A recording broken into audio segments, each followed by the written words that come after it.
Salve família vascaína, sejam bem-vindos a mais um giro de notícias do nosso Vascão. Vídeo de hoje, como sempre, trazendo para você, torcedor do Vasco, espalhado pelo Brasil inteiro, as últimas notícias, novidades e informações sobre tudo o que acontece no dia a dia do nosso Vascão. A gente vai trazer detalhes aí dessa semana, que segue aí a preparação do Vasco e muito provavelmente com mais um amistoso pela frente aí, né, visando a estreia do Campeonato Brasileiro, que vai acontecer no dia 30 de março contra o Santos, em casa, em São Januário, aí diante da nossa torcida. Vamos falar também sobre a semana que pode trazer novidades referentes ao mercado da bola. O Vasco pode finalmente anunciar contratações, né? O próprio Pedrinho e o Carille confirmaram que o Vasco está em busca de reforços aí para o atual elenco vascaíno, mas podemos também ter confirmação de saídas de jogadores que podem estar deixando o Vasco da Gama aí agora nesse início de janela de transferências nacional. Então a gente vai falar um pouquinho sobre essas movimentações de mercado e também vamos falar sobre algo muito importante, algo que pode mudar o futuro aí da administração da Vasco SAF, porque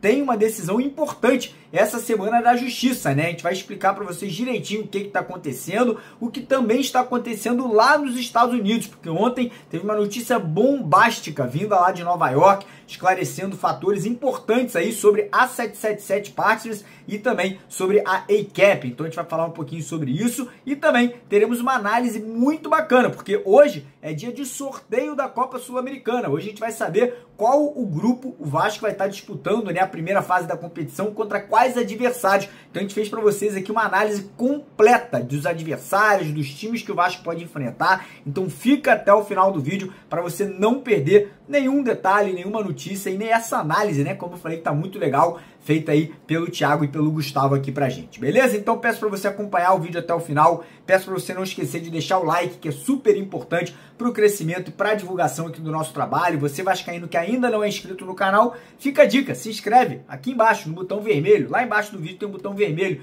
escrito inscreva-se, clica nele e vem fazer parte da nossa família. E antes de começar o vídeo, deixar um recado para você que tá, ó, precisando de uma grana aí nesse começo de ano, pós-carnaval, quer fazer um investimento na sua empresa, quer fazer uma reforma aí na sua casa, entre em contato com a Mais Ágil. A Mais Ágil ajuda você, vascaíno, a sacar o seu fundo de garantia, o seu FGTS de forma antecipada. Só você entrar em contato com eles, primeiro link aqui na descrição do vídeo ou nesse número que está na tela agora para vocês. Manda uma mensagem que em menos de 24 horas você consegue ter essa grana na sua conta bancária. Combinado? Fechado? Então bora dar início ao vídeo de hoje.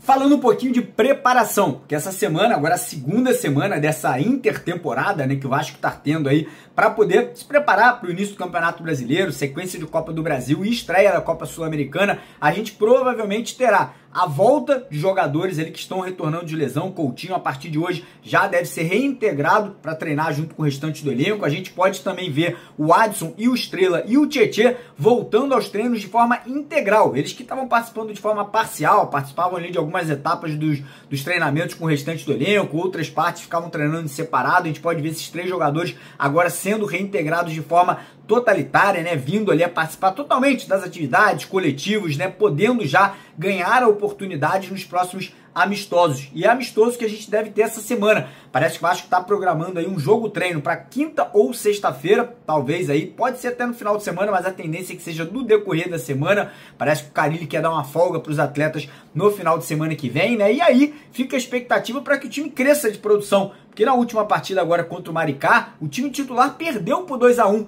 Quem venceu foi o time reserva por 3-0. Então a gente quer ver mudanças, a gente quer ver aí o Carille testando alterações, né? A gente quer ver, por exemplo, um pouquinho mais do Garré, que chegou e praticamente não jogou, o próprio Lloyd Augusto, Maurício Lemos, zagueiro que foi contratado para ser titular e até agora não ganhou a vaga ali no sistema defensivo do Vasco. Então a intenção do Carille é basicamente essa, dar rodagem, dar ali minutagem para esses atletas. E tem um detalhe, parece que o principal foco da administração ali do Pedrinho, que foi uma cobrança feita pelo Pedrinho ao Carille e todo o departamento de futebol, parte física dos jogadores, né? O Vasco aí ficou muito preocupado com o que a gente viu nos clássicos contra Flamengo, Fluminense e Botafogo. Mesmo ganhando o Botafogo, a gente via que o time do Vasco cansava com muita rapidez ainda no primeiro tempo. Então parece que foi uma cobrança interna para que a questão física dos atletas fosse dada uma atenção um pouco maior aí no decorrer dessas 3 semanas. Uma semana já passou, ainda temos 2 semanas pela frente aí para o início do Campeonato Brasileiro. Então agora, seguir a preparação, seguir trabalhando, seguir aí, como eu falei, fazendo esses jogos treinos aí contra adversários provavelmente mais fracos,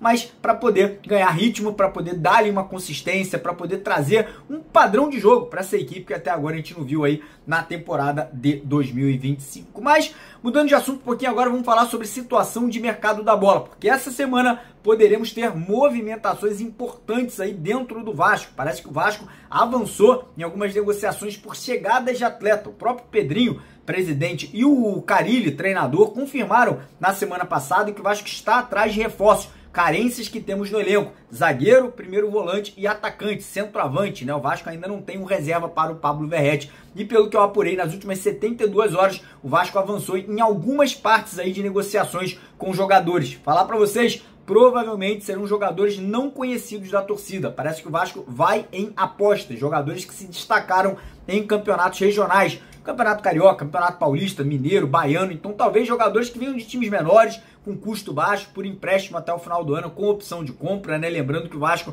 abriu conversas com a Sampaio Corrêa por 3 jogadores, mas parece que as conversas não chegaram ao ponto do Vasco fazer uma proposta oficial pela vinda desses atletas, que era o atacante Max, o volante Alexandre e o zagueiro Eduardo Churrani.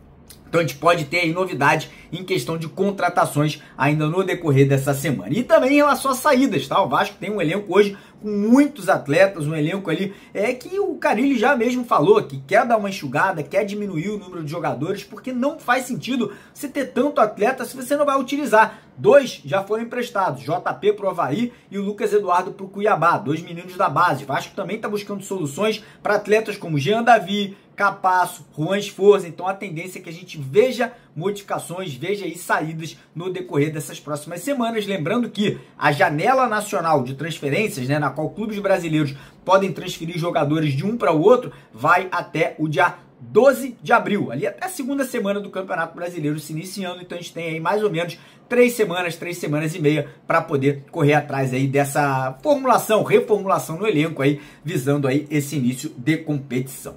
Mudando de assunto novamente agora, vamos falar um pouquinho sobre a situação aí do imbróglio judicial envolvendo Vasco, EICAP, 777. Semana passada era para a gente ter tido um julgamento na quarta-feira, né, no último dia 12, porém esse julgamento ele teve que ser remarcado. Por quê? Porque a 777 não entrega nomes de pessoas aí que representam a empresa americana aqui no Brasil. E aí, eles têm até quarta-feira agora para poder entregar essa documentação, entregar essas pessoas, entregar esses nomes à Justiça do Rio de Janeiro. E caso isso não venha acontecer, pode acabar dando vitória ao Vasco da Gama nessa questão judicial, não só na Justiça do Rio de Janeiro, mas isso também pode ser acatado lá na FGV, na Fundação Getúlio Vargas. E a 777 tem coisa grande para se preocupar, tem coisa aí muito pesada, porque lá nos Estados Unidos, ontem tivemos a informação que as 2 empresas, tanto a 777 quanto a EICAP, estão sendo investigadas em acusações seríssimas de quebra de lei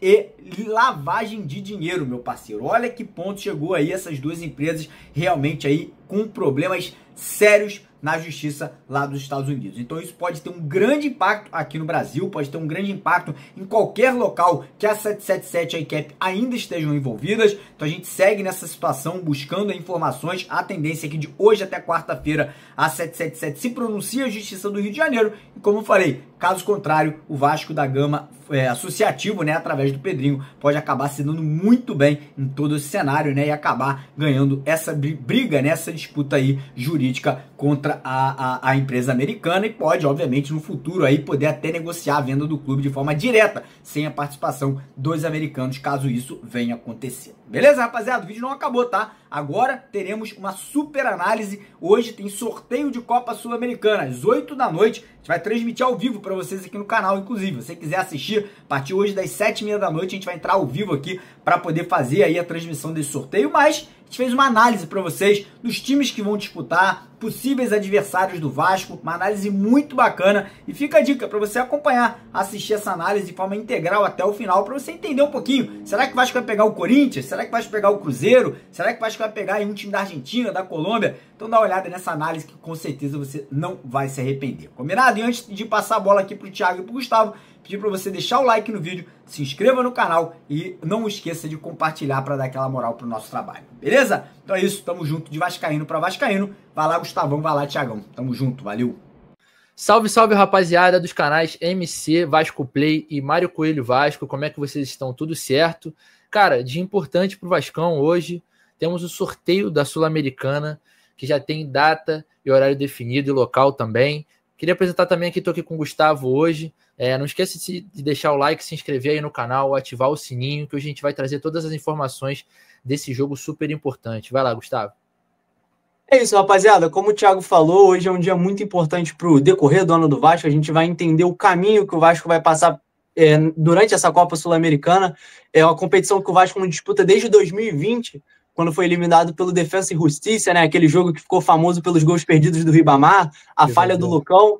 Finalmente voltamos a uma competição internacional. E o sorteio vai acontecer hoje, segunda-feira, às 8 horas no horário de Brasília. Acontece na sede da Conmebol, que é lá no Paraguai, na cidade de Luque. Então a gente vai passar um panorama aí, os potes, quais são os possíveis adversários do Vasco, para você ficar ciente de tudo e ficar preparado para acompanhar esse sorteio, que terá transmissão ao vivo nossa, né? Estaremos reagindo a esse sorteio ao vivo no canal Mário Coelho Vasco, né, Thiago? Então é isso aí, já vem para a live, já é um convite que praticamente eu vou botar aqui os potes que o Vasco possivelmente ali vai enfrentar de adversários e cabeças de chave. E é isso, cara. Fica o convite para essa live de mais tarde aí, onde a gente vai estar reagindo junto com vocês aos adversários do Vasco e ao grupo, porque tem fatores muito importantes nessa Copa Sul-Americana, que agora é fase de grupos, não é mais fase mata-mata desde o começo como era anteriormente. Lá em 2020 era nessa pegada, hoje não é mais assim. Hoje, na fase de grupos, algo que é muito importante para a gente se atentar bastante aí é que o primeiro colocado vai direto para as oitavas de final e o segundo colocado disputa um playoff contra os terceiros colocados dos grupos da Libertadores da América, tá, pessoal? Confronto então, muito difícil, né? Já pega pedreira quem fica em segundo, então é essa a importância de ficar em primeiro, né? E também tem que ver como é que vai ser o decorrer da Libertadores, porque pode ser que tenha uma zebra, a gente nunca se sabe. E sempre acontece, né? Sempre acontece. Então, assim, óbvio, a gente tem que fazer o nosso trabalho muito bem feito, mas também não pode deixar de ficar de olho num possível adversário, porque até então o Vasco não engrenou. Dependendo do que a gente vai enfrentar agora, a gente vai começar a citar aqui os nossos adversários. As coisas podem acabar cambaleando pra gente ali já logo depois da fase de grupos. Então, e aí, Gustavo, o que a gente tem de informação sobre esse pote 1, cara? Porque a gente não pode enfrentar time brasileiro, isso é um fato. Mas o que a gente pode falar desse pote 1, que os cabeças de chave são tradicionais, né, cara? Começar explicando ali o porquê do Vasco no pote 2, né? Você, torcedor, que pode estar estranhando. E as colocações, a posição em cada pote foi de acordo com a colocação no ranking da Conmebol. Então a gente sabe do Vasco nos últimos anos, por mais que seja pela camisa um dos maiores aí da competição, já faz muito tempo que não joga uma competição internacional, não vem tendo desempenhos satisfatórios, tanto nacionalmente como internacionalmente. O Thiago colocou agora o ranking da CBF, né? Da CBF não, da Conmebol. Por isso o Vasco acabou caindo no pote 2, né? No pote 1 são os times ali de primeiro escalão, com exceção do Corinthians, né? Vale destacar isso, que o Corinthians caiu para o pote 4 por ter ficado de fora da pré-Libertadores, né? Os clubes que caíram na pré-Libertadores foram diretos para o pote 4. Mas como o Thiago destacou, a gente não pode pegar nenhum brasileiro. Eu enxergo isso de forma positiva. Então ali no pote 1, os cabeças de chave, a gente já elimina os brasileiros, e no 4 a gente já não pode pegar nem Corinthians nem Vitória, né? Isso é positivo, né? Cara, com certeza, assim, é aquela questão, né, cara? O Corinthians, por mais que tenha oscilado agora numa partida internacional contra o Barcelona de Guayaquil, ainda é uma equipe muito forte em casa. Então, cara, confrontos nacionais, eles sempre vão te dar um gás, por mais que não seja, por exemplo, nenhum clássico regional, é um clássico de país. Então, assim, ele vai te dar uma vontade a mais. Você não precisa viajar para tão longe para confrontar o seu adversário. Você tem o fator casa, que é muito pesado, e falando de Corinthians em si, né, cara, o Vasco vive um jejum absurdo contra o Corinthians. Então conseguiu vencer no ano passado, né, mas ainda fora de casa é uma pedra no sapato, né?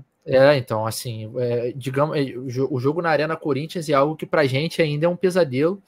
Nem lembro a última vez que o Vasco venceu o Corinthians com o Corinthians jogando em casa, no caso, né? Eu acho que nunca venceu nesse atual estádio do Corinthians, né? Se for parar para pensar, eu acho que na Arena Corinthians eu não me lembro, eu só lembro da gente tomando sapuada, mas, enfim, é um adversário a menos, essa é a verdade. Nós temos alguns destaques, cara, Independiente é um nome que sempre surge como um adversário forte, independente, né, pô, até fica um pouco complicado falar isso, mas independente da fase, é um clube que vem bem no Campeonato Argentino, o Campeonato Argentino que é dividido em 2 grupos, o Independiente se encontra no grupo B e lidera o grupo B, né? Está em primeiro lugar do grupo B, mas além disso é um clube que tem uma extrema tradição sul-americana, o maior campeão de Libertadores e sempre causa dificuldade. É um estádio muito complicado de jogar, a gente já teve exemplos de times que se complicaram jogando contra o Independiente e assim, cara, além disso, a gente ainda tem um Lanús de Defensa e Justiça, o Lanús que já foi caminho do Vasco na Libertadores, a gente lembra muito bem, e o Defensa e Justiça que complicou nossa vida, cara. O que você tem para comentar aí desses 2 adversários? E do Independente também, né? Independente também. Então, a gente fica com 4 opções de cabeça de chave para o nosso grupo, né? Já eliminando todos os brasileiros. Eu acho que dessas 4 opções, o mais complicado, como você disse, é o Independente. É um time muito tradicional, o maior campeão de Libertadores, que vive uma boa fase. Como você disse, o Campeonato Argentino é dividido em 2 grupos, né? E o Independente é líder de um desses grupos. Então, acho que seria o adversário que a gente tem que torcer para não pegar como cabeça de chave, né? Eu acho que tanto o Lanús, como o Defensa e Justiça e o próprio América de Cali, né? Que vem como um terceiro colocado do atual campeonato colombiano, eu enxergo ali numa faixa etária parecida, assim. Eu acho que qualquer um desses 3 que o Vasco enfrente, a gente pega com certo favoritismo, cara. Vale lembrar que por mais que o Vasco esteja no pote 2, o futebol brasileiro tem um investimento muito maior do que qualquer outros times aqui da América do Sul, né? Então o Vasco tem uma folha salarial superior, tem jogadores mais qualificados. Eu enxergo, com exceção do Independente, qualquer um desses 3 adversários do pote 1, o Vasco chega com um certo favoritismo, né? Então, a gente ainda, além desses adversários do pote 1, que são clubes mais tradicionais ali, tirando o Defensa e Justiça, que é mais, apesar de ter ganhado aquela Sul-Americana que a gente foi eliminado por eles lá em 2020, com o comando do Crespo, que logo depois foi para o São Paulo, enfim, isso todo mundo já sabe, mas enfim, aquela Sul-Americana colocou o Defensa e Justiça no mapa, digamos assim, da Conmebol, e hoje é um clube que está sendo mais presente, mas de resto ali são todos clubes muito tradicionais do futebol sul-americano e das competições internacionais da Conmebol. No pote 2 nós temos alguns clubes também familiares, que são familiares a gente. O Vasco jogou contra o Caracas também recentemente, se eu não me engano, naquela própria Sul-Americana de 2020, o Vasco passou pelo Caracas, não lembro exatamente a fase, mas se eu não me engano passou, e nós temos um problema, Gustavo, que eu queria que você trouxesse aqui pra gente esse problema, que, cara, de uma forma geral, é a Bolívia, né, cara? Abriu o olho, cara, porque a gente tem o Once Caldas, que é um time tradicional, campeão de Libertadores, mas eu acho que nesse pote 3, o time que a gente deve correr para evitar é o Nacional Potosí, que tem a marca de ter o 3º estádio com a maior altitude do mundo. 3º estádio com a maior altitude do mundo. Então é algo complicadíssimo. A cidade de Potosí é uma cidade muito alta, é 3.967 metros acima do mar. É muito alto. A gente já tem um histórico recente ali, 2018, na Libertadores, o Vasco se complicou contra o Jorge Wilstermann, né, um outro time da Bolívia. E também contra a LDU, né? Exatamente. O Vasco tem um histórico de dificuldade. Não só o Vasco, né? Os times brasileiros têm dificuldade quando vão jogar na altitude. Então, eu acho que o time que a gente deveria evitar é o Nacional de Potosí.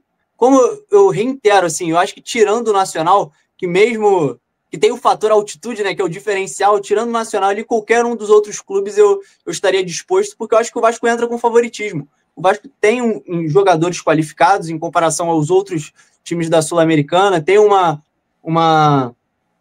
folha salarial maior, tem capacidade e entra com favoritismo com qualquer um desses. Você concorda?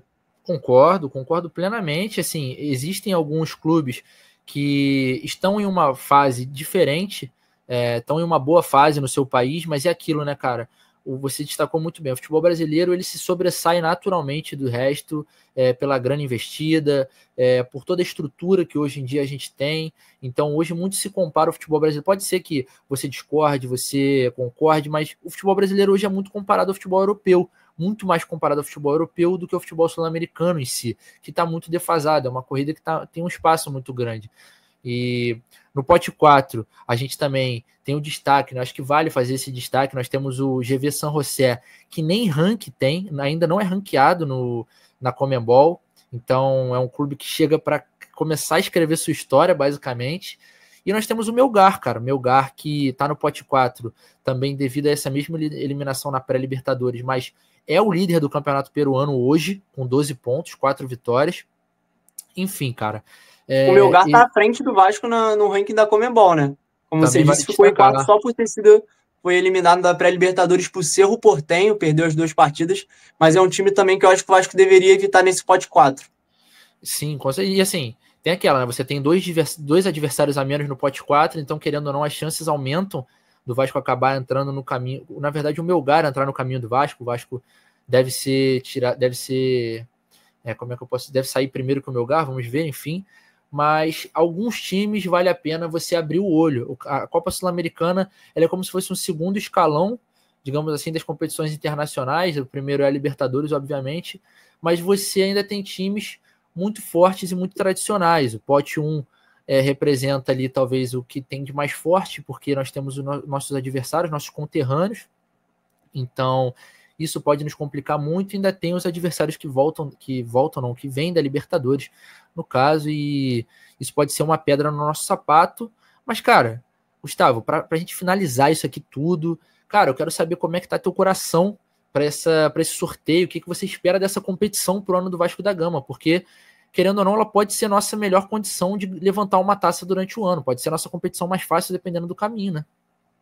Sim, cara, eu acho que não é nenhum absurdo falar isso, que pode ser a competição mais fácil, porque os grandes adversários do Vasco, acredito que sejam os próprios brasileiros, que são times que também disputam a Copa do Brasil e o Brasileirão, né? Sim. Então, eu acho que seria a competição onde o Vasco tem maior capacidade, mas não acho que o Vasco chega com favoritismo. Eu enxergo o Atlético Mineiro, o Fluminense, o Grêmio, o Cruzeiro à frente do Vasco para essa briga por título, mas o Vasco tem que entrar para brigar, cara. Ano passado a gente também não entrou na Copa do Brasil com a expectativa de ser semifinalista, poderia ter chegado à final por um detalhe. Eu acho que tem que entrar com esse pensamento na Sul-Americana também. Eu acho que a temporada do Vasco é tentar fazer um campeonato brasileiro superior ao que fez no ano passado, superior à 10ª colocação, e brigar nas Copas. Tentar repetir uma semifinal de Copa do Brasil, a gente sabe que é muito difícil, e brigar na Sul-Americana. É isso, cara. É isso o ano do Vasco. Tem que brigar pelo título, por mais que não seja favorito, tem que entrar com esse pensamento. Cara, Copa Sul-Americana é aquilo, né? Hoje é fase de grupos, então você tem outra preocupação, você tem que se classificar em primeiro, seria maravilhoso se classificar em primeiro, mas no final do dia é um trabalho de formiguinha, cara. Cada jogo é uma final diferente, o Vasco tem que entrar com essa mentalidade. Tem jogadores sul-americanos muito experientes e que sabem ali a mentalidade dessas equipes que nos cercam, né? Que também fazem parte dessa competição. Enfim, tem que entrar com muita vontade, sem sombra de dúvidas.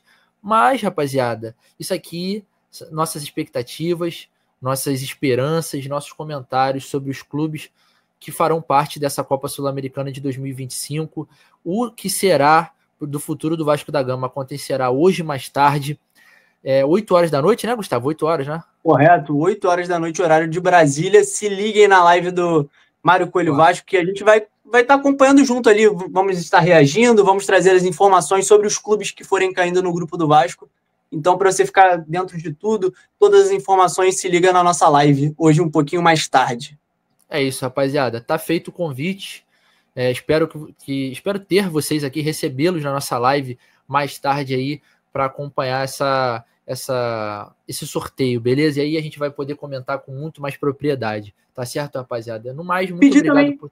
Pedir pro pessoal comentar o grupo dos sonhos, né? A gente deu esse panorama aí, falamos dos times mais perigosos. Fala aí, qual grupo que você gostaria que fosse do Vasco aí? É isso. E se for falar também do grupo, fala o caminho que você sonha que o Vasco pegue aí para de repente chegar numa eventual final. Enfim, Os comentários Imagina, campeão em cima do Fluminense. Pô, que maneiro demais, pô, hein? Tem coisa melhor do que voltar aos dias de glória ganhando de um dos grandes rivais. Pô, seria incrível. Então, monta isso, a chave dos sonhos, que a gente também vai compartilhar isso na live de mais tarde. Tamo junto, rapaziada. Muito obrigado por terem assistido. Não esqueça de se inscrever aqui no canal, ativar o sininho, porque tem vídeo todo dia aqui, de manhã, de tarde, de noite, beleza? No mais é isso, tamo junto e até a próxima.